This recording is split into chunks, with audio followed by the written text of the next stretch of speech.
শৈল্পিক এক batik tournament দিয়ে বরিশালকে শিরোপা উপহার দিল তামিম ইকবাল। আর বরিশালকে শিরোপা উপহার দিয়ে টুর্নামেন্ট সেরা হয়েছেন তামিম।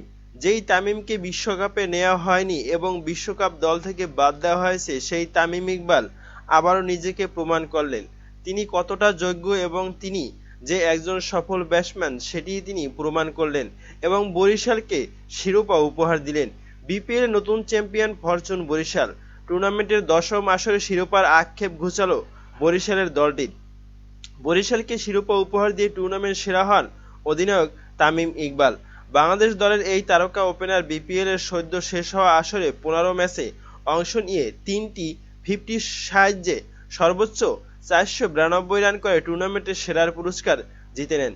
এবারের বিপিএল এর রেকর্ড ৫৪টি বাউন্ডারির হাঁকান তামিম আর ১৮টি ওভার বাউন্ডারি হাঁকান তিনি।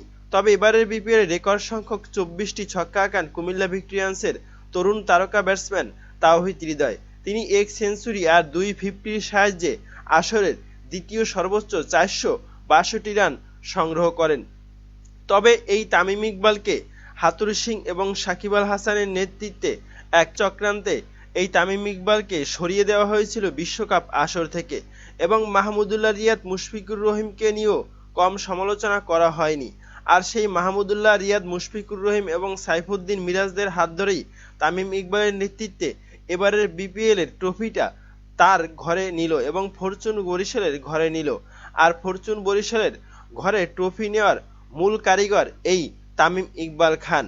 আর নিজেকেও তিনি আবারও প্রমাণ করলেন এবং নিজেকেও তিনি মেলে ধরলেন। প্রিয় দর্শক, তামিম ইকবাল খান কি জাতীয় দলে খুব শীঘ্রই ফিরবেন? এ বিষয়ে আপনার মতামত কি? আপনার মতামত জানাতে পারেন কমেন্ট করে কমেন্ট বক্সে। এবং ফরচুন বরিশাল কি এবারের টুর্নামেন্টে শিরোপার দাবিদার ছিল? এ বিষয়ে আপনার মতামত কি জানাতে পারেন কমেন্ট করে কমেন্ট বক্সে। ধন্যবাদ।